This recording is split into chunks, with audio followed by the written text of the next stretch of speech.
नमस्कार, मी सुनील शिंदे. जागर जनस्थानच्या या कार्यक्रमामध्ये आपलं स्वागत आहे. 18 पगड जातीच्या 12 बलुतेदारांना एकत्र घेऊन सर्व जातीय धर्मियांना एकत्र करून आपलं स्वराज्य स्थापन केले होते. मनात संकल्पना आणली. आपण जे होल्डिंग जे बॅनर लागणार आहे चौकात ते फक्त शिवाजी महाराजांचे आणि त्याच्यावर आपले समितीचे नावं असतील. सगळ्यांना माहित आहे की महाराजांच्या फोटोपेक्षा नेत्यांचे फोटो जास्त मोठे राहायचे. नगरसेवक असतील, खासदार, आमदार यांच्या माध्यमातून सुद्धा स्वेच्छेने त्यांनी या ठिकाणी जन्मोत्सवासाठी मदत केली. आता तुम्ही अनेक लोक हे स्वतःहून या सोहळ्यामध्ये सहभागी झाले आणि या सोहळ्याचं ऐतिहासिक सोहळ्यामध्ये रूपांतर झालं. आणि नियोजन फार आम्ही कटिबद्ध पद्धतीने करतो. सर्व व्यापारी लोक त्यात सहभागी होतात, आम्हाला मदत करतात. आणि हा एक उत्सव हा फक्त जेलरोड पुरता मर्यादित न राहता हा पूर्ण नाशिकचा आता उत्सव झालेला आहे.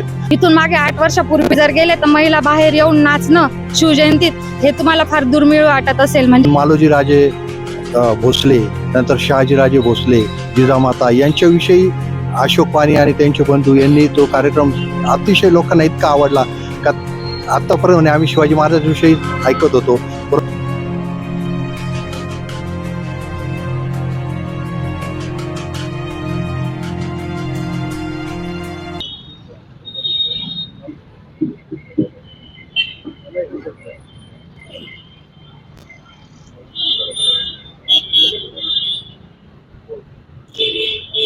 नमस्कार, मी सुनील शिंदे. जागर जनस्थानच्या या कार्यक्रमामध्ये आपलं स्वागत आहे.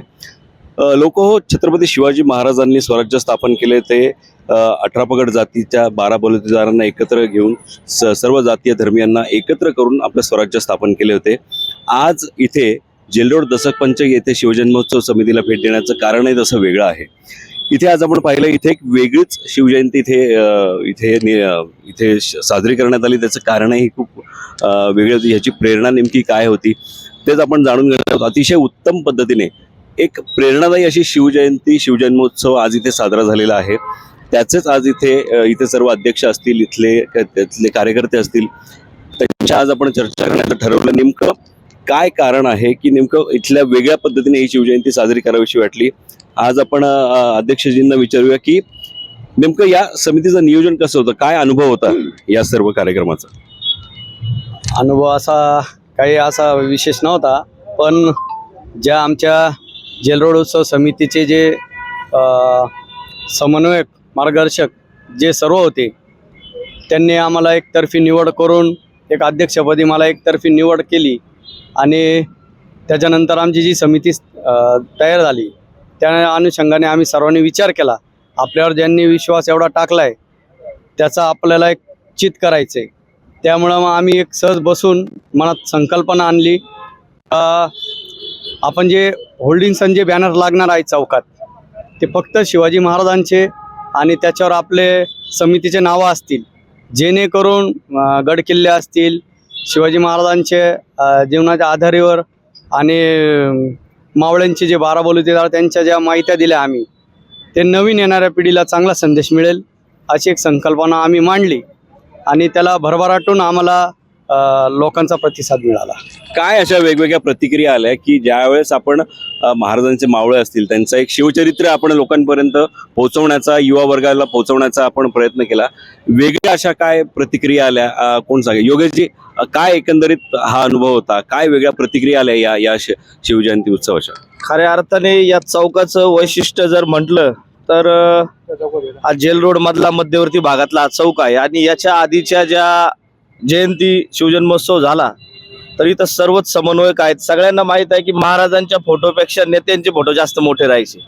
परंतु 2025च्या समितीने असा निर्णय घेतला की इथं फक्त शिवचरित्र, जसं 19 फेब्रुवारी 1630 छत्रपतींचा जन्मदिवस आहे किंवा 6 जून 1674ला त्यांचा राज्याभिषेक झाला, या महत्वाच्या ज्या घटना आहे खूप मोठमोठ्या लोकांना माहित नाहीये. परंतु यावेळेस सागर नाना भोजने व त्यांची सर्व टीम, विनायक आढावा असतील, सर्व या टीमने निर्णय घेतला की शिवचरित्राची माहिती लोकांपर्यंत पोहोचली पाहिजे. आणि लोकांच्या प्रतिक्रिया इतक्या चांगल्या आल्या की एक सहज हे समोरचेच आपले यशोधन पाल सेंटरवाले त्यांनी एक बाईट दिली, ही खरी शिवजयंती, याच्या आधी नेते जयंती होती. ही खूप बोलकी प्रतिक्रिया सर्वांमध्ये.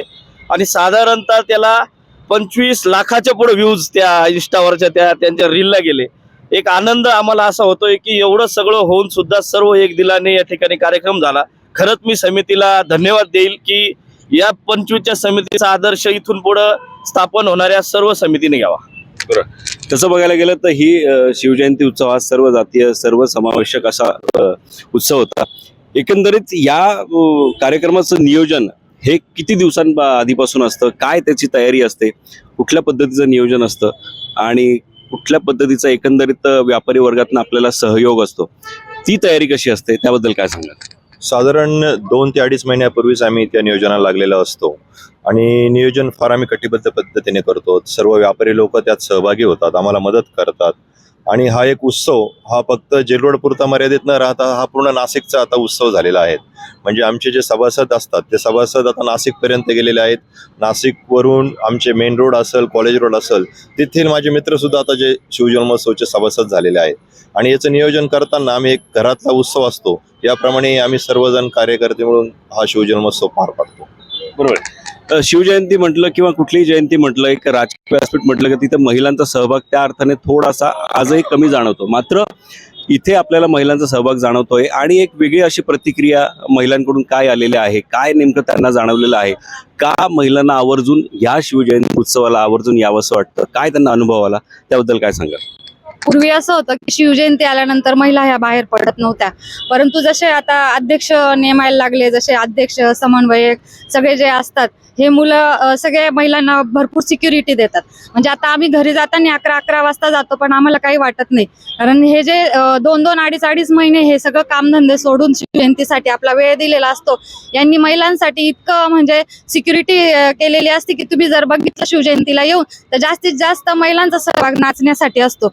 इथून मागे 8 वर्षापूर्वी जर गेले तर महिला बाहेर येऊन नाचणं शिवजयंतीत हे तुम्हाला फार दुर्मिळ वाटत असेल. म्हणजे आम्ही स्वतः सुद्धा राजकीय क्षेत्रात असून कधीही सहभाग घेतलेला नव्हता, फक्त महाराजांना वंदन करून आम्ही घरी जायचो. आणि आजच्या ह्या 19 जी शिवजयंती होती ती थोडी वेगळी पण अशी वाटली की जसा महिलांचा आमच्याशी कॉन्टॅक्ट असतो किंवा मुलांचा असतो, तर त्या महिला बोलल्या की शिवचरित्रामुळं असं झालं की बॅनरबाजी फार कमी झाली आणि जी शिवचरित्राची मावळ्यांची ठिकठिकाणी जी माहिती दिलेली होती ती बऱ्याच पुस्तकांमध्येही अवेलेबल नाहीये आणि ती मुलांपर्यंत कधी पोहोचलेली नव्हती. पण जेव्हा असं जर तुम्ही म्हणजे शांततेत जर ते कधी वाचलं असेल आपोआप आपल्या डोळ्यातून पाणी येईल, इतकं भावनात्मक ते होतं आणि ते सगळ्यांच्या मनामध्ये ठसलं आणि रुजलेलं आहे. त्याबद्दल मी सागर भाऊ आणि त्यांचे समन्वयक, त्यांची टीम, त्यांचे कधीही धन्यवाद करेल की छोट्या छोट्या गोष्टी ह्या आमच्यापर्यंत पोहोचवल्या. यापुढे त्यांच्यासाठी हे करेल की पुढे त्यांचं कार्य असंच राहावं, समितीला अशी त्यांची साथ मिळो. धन्यवाद. आपण इथे ज्यावेळेस पाहिलं की इथे ज्यावेळेस हे फलक लागले होते त्यावेळेस इथे कार्यक्रमाची एक रूपरेषा सुद्धा दिलेली होती, ज्यामध्ये विविध कार्यक्रम होते, ब्लड डोनेशन कॅम्प होते, पोवाड्याचं नियोजन, पोवाड्याचा कार्यक्रम होता, त्यानंतर शिवचरित्राचा एक कार्यक्रम होता. असे विविध कार्यक्रम इथे विविध कार्यक्रमाचं आयोजन केलेलं होतं, जेणेकरून शिवचरित्र छत्रपती शिवाजी महाराज हे अजून वेगळ्या पद्धतीने लोकांपर्यंत कसे पोहोचवता येतील. नेमकं ह्या सगळ्या कार्यक्रमाचं नियोजन कुठल्या पद्धतीने झालं असेल? कार्यक्रम अतिशय सुंदर आहे. सागर नाना आणि जी समिती सगळ्यांनी जो बॅनरचा विषय झालेला आहे, बॅनरचा विषय फक्त नाशिक जिल्ह्यातच नाही तर पूर्ण महाराष्ट्रामध्ये गेला असं मला वाटतं. आणि याला आता आंबेडकर जयंतीला मी असं वाटतं इथल्या सगळ्या जे नेते मंडळी आहेत त्यांनी असं विचार करावा की येत्या आंबेडकर जयंतीला सुद्धा नेत्यांचे फोटो न लावता बाबासाहेबांविषयी जे माहिती असेल ते द्यावा. मी स्वतः तेच करणार आहे अशी माझी सर्वांना विनंती आहे. आणि खूप चांगला कार्यक्रम झालेला आहे, त्याबद्दल सागर नाना आणि सर्वांचे अभिनंदन करतो. बरोबर आहे. मला तेच म्हणायचं आहे की गेल्या शिवजयंती उत्सवाला जे काही कार्यक्रम झाले त्याबद्दल नेमकं लोकांच्या काय प्रतिक्रिया होत्या, लोकांनी नेमके ते कार्यक्रम कुठल्या पद्धतीने पाहिले, सर काय सांगाल? शिवजन्मोत्सवचे कार्यक्रम हे सगळ्या लोकांनी जे शिवजन्मोत्सवचा कार्यक्रम हा लोकांनी वेगळ्या रीतीने पहिल्यांदा जेलरोडला असं पाहिलं की पोस्टरबाजी झाली नाही. आज इथल्या कार्यक्रमाचं जवळजवळ पूर्ण महाराष्ट्रात लोकांनी गुणगान केलं की पहिली एकमेव अशी शिवजयंती झाली की जिच्यामध्ये नेत्यांचे पोस्टर कमी आणि शिवाजी महाराजांचे पोस्टर हे चांगले जास्त प्रमाणात लावण्यात आले. पूर्ण शिवचरित्र हे लावण्यात आलेलं आहे. हा सगळ्यात मोठा कार्यक्रम जेलरोड येथे सागर भोजने आणि त्यांच्या टीमने केला. त्यांचे माझ्या आणि जेलरोड परिवारातर्फे हार्दिक अभिनंदन आणि असाच पुढं त्यांनी प्रोग्राम करावा. इथं त्यांनी आरोग्य शिबिर घेतलं, ब्लड डोनेशन कॅम्प पण घेतला. तर ते पण व्यवस्थित कार्यक्रम झाले. 137 ब्लड डोनेट जवळजवळ झालेले आहेत आणि तो पण कार्यक्रम एक सुंदररित्या करण्यात आलेला आहे. बरोबर. आपण कार्यक्रमांकडे येऊया. शिवजन्मोत्सव समितीतर्फे जेलरोड दसक पंचक या समितीतर्फे विविध कार्यक्रम लोकांपर्यंत पोहोचवण्याचा मानस ठेवला होता या समितीने. त्याच्यात नेमकं नागरिकांनी आणि इथल्या सर्व शिवप्रेमींना नेमकं काय त्यांच्या प्रतिक्रिया होत्या, अशी वेगळी प्रतिक्रिया जी आपल्याला आठवणीत राहील अशा काही? अतिशय लोकांना आनंद झाला, कारण जो पहिला कार्यक्रम होता शिवाख्यान, त्यामध्ये शिवाजी महाराजांच्या जन्मापासून म्हणजे लोकांना शिवाजी महाराजांविषयी भरपूर माहीत होतं, पण मालोजी राजे भोसले, नंतर शहाजीराजे भोसले, जिजामाता यांच्याविषयी अशोक पाणी आणि त्यांचे बंधू यांनी तो कार्यक्रम अतिशय लोकांना इतका आवडला का आत्तापर्यंत आम्ही शिवाजी महाराजांविषयी ऐकत होतो, परंतु यावेळी आम्हाला त्यांच्या पूर्ण म्हणजे कुळाविषयी माहिती मिळाली. त्या खूप चांगल्या प्रतिक्रिया होत्या. त्या कार्यक्रमाला लोकांनी उत्स्फूर्त प्रतिसाद दिला आणि त्यांना माहीतच नव्हतं का बी अशा पण घटना घडलेल्या, ज्या घटना त्यांनी त्या शिवआख्यानामधून सांगितल्या. त्यामुळे लोक अतिशय म्हणजे एक प्रेरणा, एक ऊर्जा आवर्जून थांबले आणि एक प्रेरणा आणि आपल्या मुलांना म्हणजे लोकांना आपण म्हणतो ना का बघून आणि ऐकून लवकर समजतं, तर तेव्हा त्याचा इम्पॅक्ट पडला आणि आपल्या लहान मुलांवर, आपल्या कुटुंबावर त्याचे संस्कार, शिवाजी महाराजांचे विचार, त्याचा प्रचार कसा आपल्या कुटुंबातून होईल यासाठी प्रयत्न करू अशा महिलांनी प्रतिक्रिया दिली. माझा पुढील प्रश्न असा आहे की शिवजन्मोत्सव दसक पंचक या शिवजन्मोत्सव समितीला असा आहे की एकंदरीत 19 तारखेला छत्रपती शिवाजी महाराजांची जयंती उत्सव साजरी करत असताना सकाळी सूर्य उगवल्यापासून ते मावळेपर्यंत नेमकं काय नियोजन होतं, कुठल्या प्रकारचे लोक आले होते, लोकप्रतिनिधी असतील, महिला मंडळ असेल, युवा वर्ग असेल, काय तो दिवस होता, काय त्या दिवसाने तुम्हाला दिलं, काय त्या दिवसाचा अनुभव होता, तो थोडक्यात आम्हाला काय सांगाल सर? छत्रपती शिवाजी महाराजांच्या हे एक दैवत असं आहे की ते ऑलरेडी चैतन्य निर्माण करणारं दिवस होतं. 19 तारखेला तुम्ही म्हटल्याप्रमाणे सकाळी दुग्ध अभिषेकापासून तर लहान मुलांपासून तर वयोवृद्ध आबालवृद्धांपर्यंत खऱ्या अर्थाने प्रत्येक समाजाच्या, बहुजन समाजाच्या माणसाने त्या शिवजन्मोत्सवाचा खरा आनंद लुटला. या सोहळ्यामध्ये तुम्ही बघितलं असेल की आमच्या अध्यक्षांनी जी संकल्पना मांडली, फोटोमुक्त शिवजयंती, ही लोकांना खऱ्या अर्थाने भावली आणि त्या कार्यक्रमाचे नियोजन बघून अनेक लोक हे स्वतःहून या सोहळ्यामध्ये सहभागी झाले आणि या सोहळ्याचं एक ऐतिहासिक सोहळ्यामध्ये रूपांतर झालं. यामध्ये समितीच्या वतीने प्रत्येक पक्षाचा शिवभक्ताचा आहे तो यथोचित सन्मान करण्याचं काम या समितीच्या माध्यमातून करण्यात आलं.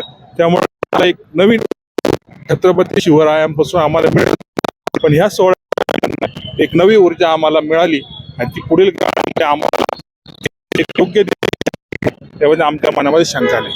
बरोबर आहे. माझा तोच प्रश्न आहे की एकंदरीत या कार्यक्रमाचं त्या दिवसाचं वर्णन आणि त्याच्या तयारी याचं वर्णन थोडक्यात कसं करायचं? सकाळी आपण बघितलं तर सकाळी अभिषेकापासून आपण सुरुवात केली आणि त्यानंतर शाळेचे विद्यार्थी इथे आले, लेखन पथक वगैरे घेऊन ते सर्व आले.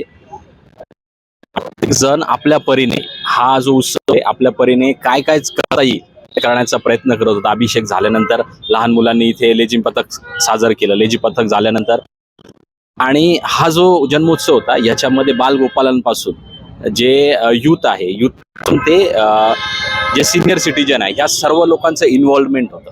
जसं आता आमच्या ह्यांनी सांगितलं, सरांनी सांगितलं की हे करत असताना इन्व्हॉल्वमेंट तर होतं, पण त्याचबरोबरीने जसं जे नवीन संकल्पना त्या ठिकाणी या समितीने फोटोमुक्त असेल, त्याच्यानंतर शिवाजी महाराजांचा आपण इतिहास जर बघितला तर शिवाजी महाराजांचा इतिहास म्हटलं तर आपल्याला गड किल्ले, त्याचबरोबर आपल्याला गड किल्ल्यांबरोबरच आपल्याला लक्षात येतो की शिवाजी महाराज त्या पोवड्याच्या माध्यमातून लोकांसमोर मांडण्याचं, मग ते पोवड्यांचा कार्यक्रम आपण ठेवला. रक्तदानात म्हणजे शिवाजी महाराजांना अपेक्षित असलं विधेयक जे प्रोग्राम होते 21व्या शतकामध्ये, 21व्या शतकात तंत्रज्ञान आणि विज्ञानाचं जे युग आहे त्याच्यामध्ये जे अपेक्षित असलेले ते कार्यक्रम असेल, पोवड्याचा कार्यक्रम असेल, त्याचबरोबर महिलांसाठी महिलांचं इन्व्हॉल्वमेंट व्हावं म्हणून शिवाजी महाराजांच्या ज्या मोहिमा होत्या त्या आपण जर बघितलं तर कोकण भागांमध्ये त्याच्या मोहिमा जास्त होता, कोकणावरती त्यांचं विशेष प्रेम होतं आणि त्यासाठी त्या भागातलं कल्चर दाखवणारा एक कार्यक्रमाचं आयोजन केलं. त्याचबरोबर विद्यार्थ्यांना, युवकांनी त्याच्यामध्ये इन्व्हॉल्वमेंट व्हावं म्हणून त्यासाठी वेगवेगळे कार्यक्रम, अशा विविध कार्यक्रमांनी नटलेला हा जो शिवजन्मोत्सव समितीने जो आयोजन केला होता आम्हाला समजतंय. जसं सरांनी सांगितलं की लोक प्रेरणा घेतात, ऊर्जा घेतात. वेगवेगळ्या कार्यक्रमांनी गेल्या 7 दिवसापर्यंत तो कार्यक्रम या ठिकाणी केला आणि शिवाजी महाराजांचं त्याचं प्रत्येक गोष्टींवरती माइंड प्लॅनिंग होतं. त्यामुळे हिंदी आम्ही जो प्लॅनिंग केला समितीच्या माध्यमातून जो प्लॅनिंग केला गेला हा छोट्या छोट्या गोष्टींवरती बसून त्याच्यावरती मायन्यूट प्लॅनिंग असं करण्यात आलेलं आहे. आणि स्मॉल बजेट आणि बिग प्रोजेक्ट जो शिवाजी महाराजांचा विचार होता की शिवाजी महाराजांचं स्वराज्य जेव्हा उभं राहिलं 35,000चं त्यांचं इन्कम होतं, पण 50 वर्ष 2 महिने तर शिवाजी महाराजांना जे आयुष्य लाभलं त्याच्यामध्ये सुरुवातीला तोरणा ताब्यात घेताना 361 किल्ले शिवाजी महाराज आपल्याला जाताना देऊन गेले. म्हणजे हे जे केलं आणि एक गोष्ट झाल्यानंतर जसं शिवाजी महाराजांनी की एक मोहीम जर आपण जिंकलो असेल, एक मोहीम आपल्याला विजय मिळाला असं तर ते थांबले नाही, तर त्याच्यानंतर पुढचं प्लॅनिंग होतं. अशा प्रकारे छोट्या छोट्या मायन्यूट गोष्टींवरती आणि त्याचबरोबर शिवाजी महाराजांवरती वारकरी संप्रदायाचा खूप मोठा पगडा होता. तुकाराम महाराज हे त्यांचे गुरु होते, तर त्या वारकरी संप्रदायाच्या कार्यक्रम देखील या ठिकाणी आयोजन करण्यात आलं. कीर्तनकार नाही ते शिवाजी महाराजांचे म्हणजे पोवड्याच्या माध्यमात आला, कीर्तनाच्या माध्यमातून मांडण्यात आला आणि त्याचबरोबर कटआउट्स लावले गेले. त्यामुळे महाराजांचा जो इतिहास शिवाजी महाराजांचा इतिहास त्याच्यामध्ये मांडण्यात आला. विविध उपयोगी आपण कार्यक्रम म्हणूया की आध्यात्मिक असेल, वैचारिक असेल, अशा पद्धतीने वेगळ्या पद्धतीने छत्रपती शिवाजी महाराजांचे विचार लोकांपर्यंत मांडण्यात आले. बरोबर आहे. एकंदरीत ज्या पद्धतीने हे इथलं नियोजन होतं असं काही गोष्टी पण अशा कानावर पडल्या की जेव्हा एखादी जयंती होती त्यावेळेस महापुरुषांचे बॅनर लागतात, त्याच्यानंतर त्या बॅनरचं होतं काय हा बऱ्याच वेळा हा प्रश्न असतो, तो सामान्य नागरिकांना पण पडलेला प्रश्न असतो. मात्र या समितीने त्या बॅनरचं पण एक वेगळं काहीतरी नियोजन केलेलं आहे. नेमकं ते काय आहे, इथले जे काही होते मावळ्यांचे बॅनर होते याच्यामध्ये खूप उत्तम अशी माहिती होती. त्या बॅनरचं नेमकं काय नियोजन केलं ते जरा आम्हाला ऐकायला नक्की आवडेल. सदर बॅनरची खरं तर आम्ही जी माहिती लावली ती अनेक लोकांनी येऊन ती वाचली, त्याची माहिती घेतली. त्याबरोबर अनेक शाळेचे शिक्षक देखील आले होते. त्या शिक्षकांनी अध्यक्षांना त्याप्रमाणे समन्वयकांना फोन केले आणि त्यांनी सांगितलं की तुम्ही ही माहिती आता वेस्टेज जाईल, तुम्ही ते बॅनर काढायला कुठेतरी फेकले जातील. त्यापेक्षा आम्ही असं करतो की ती बॅनर घेतो आणि शाळेच्या भिंतीवर लावतो, जेणेकरून विद्यार्थ्यांना जो पुस्तकात नसलेला इतिहास जो तुम्ही फार प्रयत्नाने ती माहिती गोळा केली आणि ती लोकांपुढे प्रदर्शित केली, ती माहिती जर शाळेत लागल्या गेली तर कदाचित विद्यार्थ्यांचा खूप फायदा होईल. आणि आम्हालाही तो एक आनंद झाला की आम्ही जो काही उपक्रम राबवला, जी काही शिवसृष्टी उभी केली ती आता प्रत्येक शाळेत जाईल आणि प्रत्येक विद्यार्थी वाचतील.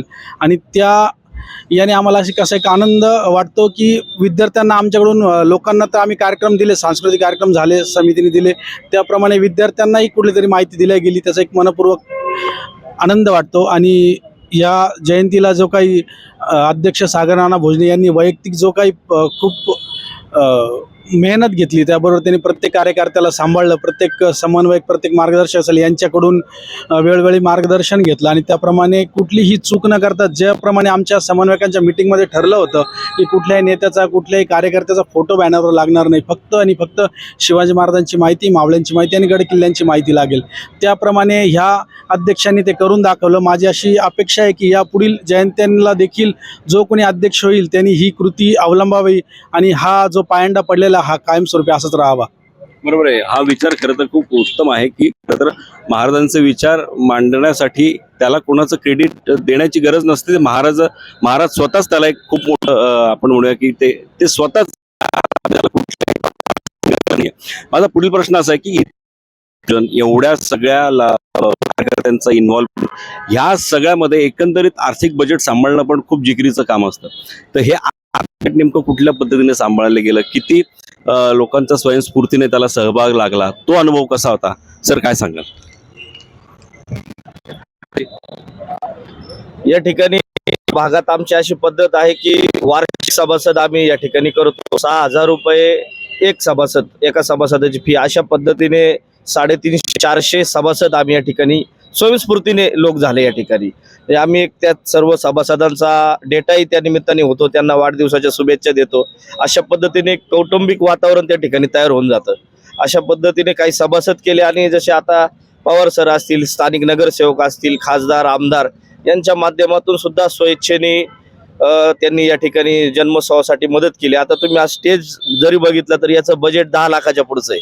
तसं साधारणतः 40-50 लाख रुपयाचा हा सर्व खर्च कुणालाही बळजबरी न करता स्वेच्छेने जे सभासद होतात त्या माध्यमातून भागवला जातो आणि जी रक्कम उरलेली असते त्या रकमेतून वर्षभर परत सर्व महापुरुषांच्या जयंत्या पुण्यतिथ्या या ठिकाणी जन्मोत्सव सोहळ्याच्या वतीने साजरा करण्यात येतात.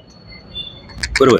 एकंदरीत भविष्यातल्या शिवजयंतीचं नियोजन कुठल्या प्रकारचं असतं त्याला अजून नागरिकांमधून किंवा इतर आपण म्हणूया की समाजातल्या विविध प्रतिष्ठित लोकांकडून नेमका काय प्रतिक्रिया आलेल्या असतील की ही तर खूप उत्तम झाली पण भविष्यात याही गोष्टी आम्हाला बघायला आवडेल अशा काही प्रतिक्रिया आल्या होत्या का सर?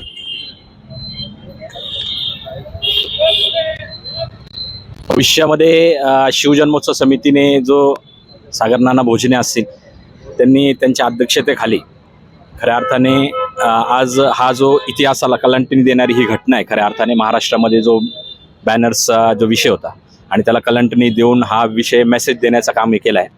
आणि जो तुमचा प्रश्न आहे की लोकांच्या काय अपेक्षा आहे, लोकांच्या अपेक्षा हे आहे लोकांना कुठलं पण कार्यक्रम असेल हा ट्रान्सपरंट, जेवढा ट्रान्सपरंट असेल आणि लोकांना इन्व्हॉल्व करून घेणारा जो कार्यक्रम असेल, जसं तुम्ही म्हणाले आर्थिक नियोजनाचा, तर आर्थिक नियोजन हे जेवढं ट्रान्सपरंट आवडतं ट्रान्सपरन्सी ठेवण्याचं काम या समितीने केलं. प्रत्येक हिशोब जे सावंतके सर आहे ते ह्या कार्यक्रमाचे खजिनदार होते आणि त्यांनी प्रत्येक गोष्टीचा यावेळेस QR कोडची निर्मिती करण्यात, QR कोडच्या माध्यमातून जो पण पैसे येईल, फंडिंग येईल तो एक अकाउंटला ठेवून आणि त्याच्या माध्यमातून जे येणाऱ्या काळामध्ये जे ऑडिट करावं लागेल, ज्या ज्या काळजी घ्यावं लागतील त्या सर्व काळजी चोख त्यांनी घेतल्या या टायमाला. आणि ते ट्रान्सपरंट असल्यामुळे लोकांचा जो विश्वास आहे तो आमच्यावर दृढ झाला की येणाऱ्या काळामध्ये हे आता ही सुरुवात आहे की आम्ही जे आरोग्य शिबिर इथे लावलेलं असेल, हेल्थ चेकअप केलेलं असेल, ही सुरुवात आहे. पण येणाऱ्या अजून पुढच्या वर्षामध्ये आणि ह्याच्यामध्ये ह्यांनी सर्वांचं इन्व्हॉल्वमेंट घेतलं, विचारलं म्हणजे लहानांपासून ते थोरांपर्यंत सर्वांना विचारून आणि त्याच्यात आपल्याला म्हणजे जी शिवाजी महाराजांना स्वातंत्र्य, समता, बंधुत्व, न्यायावर आधारित जी असलेली लोकशाही जी संघटनेमध्ये हवी होती, मावळ्यांमध्ये हवी होती, तसा कार्यक्रमाचं आयोजन आदरणीय सागर नाना भोजने असतील, विनायकजी आढाव असतील, त्यांची सर्व समिती असेल, यांनी सर्वांनी बसून अजून सिनियर सिटीजन फक्त समितीच नव्हे तर त्यांना जे इतर लोकांचा पण सहभाग घेतला आणि त्यांना बसून प्रत्येकाला काय काय वाटतंय आणि ते करून ते जॉट डाऊन करून त्याच्यानंतर त्याच्यावरती डिस्कशन करून डेमोक्रेसीने, लोकशाही पद्धतीने तो निर्णय घेतला.